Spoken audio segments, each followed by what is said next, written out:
박근혜 대통령 탄핵 심판 사건의 최종 변론에서 각종 의혹이 사실과 다르다는 내용의 박 대통령 의견서를 대리인단에서 대독했습니다.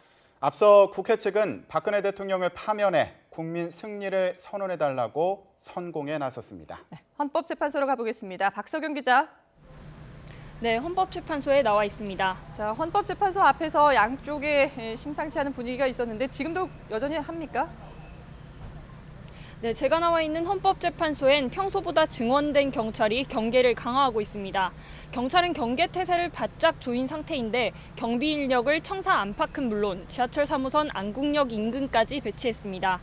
현재 경찰이 헌재 정문 앞에 폴리스 라인을 설치하고 만일의 상황을 대비하고 있는데요. 탄핵 기각과 인용을 촉구하는 단체의 기자회견이 잇따라 열리기도 했습니다.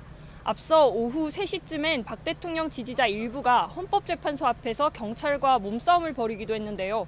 특히 경찰이 일부 시위대에 해산 명령을 내렸지만 응하지 않아 강제 해산을 하는 과정에서 경찰과 몸싸움도 벌어진 것으로 확인됐습니다. 이런 가운데 신원이 확인되지 않은 60대 남성이 쓰러져 구급차에 실려가기도 했습니다. 네, 오늘 박근혜 대통령은 출석하는 대신에 의견서를 냈죠. 네, 그렇습니다. 박 대통령 의견서를 대통령 측 대리인단의 이동읍 변호사가 20분 가까이 대신 낭독했는데요. 박 대통령은 우선 국회 측 탄핵 사유가 적법하지 않고 소추 근거가 된 각종 의혹이 사실과 다르다는 내용의 주장을 쏟았습니다. 박 대통령은 자신의 불찰로 국민께 큰 상처를 드려 안타깝게 생각한다고 말했습니다. 그러면서 한순간도 개인을 생각하지 않고 국가와 국민만 생각했다고도 밝혔는데요. 최순실 씨는 40년 동안 자신의 옷가지와 생필품 등을 도와준 사람이라고 해명하면서도 최 씨에 대한 믿음을 경계했어야 한다면서 늦은 후회의 뜻도 밝혔습니다. 최 씨가 추천한 인물이 임명됐다는 부분에 대해선 개인 청탁으로 공직에 임명한 사실이 없다고 적극 부인했습니다. 특히 미르와 K스포츠재단은 선의가 믿었던 사람 탓에 왜곡됐다면서 기업들의 기부가 뇌물로 오해돼 안타깝다고도 전했는데요. 서면 진술은 대리인단이 작성한 초안을 토대로 박 대통령이 막판까지도 수정 작업에 심혈을 기울인 것으로 알려졌습니다. 네, 3시 30분이 조금 넘어서부터 시작된 대통령 측 대리인단의 최후 진술, 지금도 이어지고 있습니까? 네, 그렇습니다. 지금은 대통령 측 이중환 변호사가 발언을 이어가고 있습니다. 대통령 측은 각자 변론 방침에 따라 이른바 필리버스터식 릴레이 변론을 쏟아낼 것으로 관측됐는데요. 앞서 헌법재판관 출신 이동읍 변호사가 먼저 발언대에 올랐습니다. 이 변호사는 이번 탄핵 사건은 사실 진위가 확인이 안 된 상태에서 과장되고 왜곡된 언론 보도가 시민들의 도덕적 감정을 자극했고 분노한 시민들이 촛불을 들면서 시작됐다고 포문을 열었습니다. 특히 순수한 공분도 있지만 특정 정치 세력의 불순한 정략도 있었다고 비판했습니다. 그러면서 명백한 범죄가 입증되지 않은 상황에서 모호한 사유로 대통령을 파면하면 국정 혼란으로 대한민국 정치 발전을 저해할 것이라고 주장했습니다.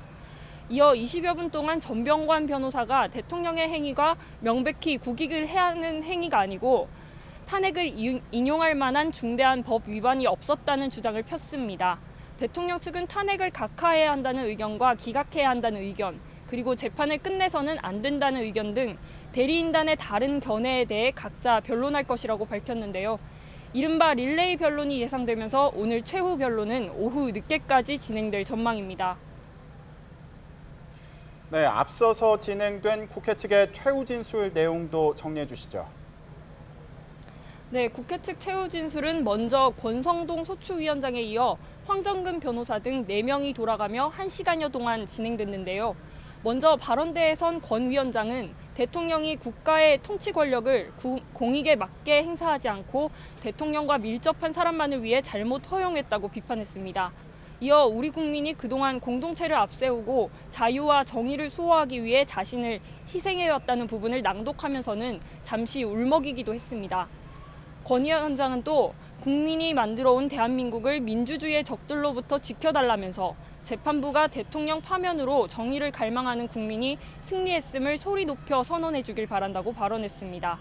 이어 바통을 이어받은 황정근 변호사가 박 대통령의 17개 탄핵소추 사유를 정리해서 발표하면서 파면을 정당화할 만한 중대한 헌법 위반 사유라고 주장했습니다.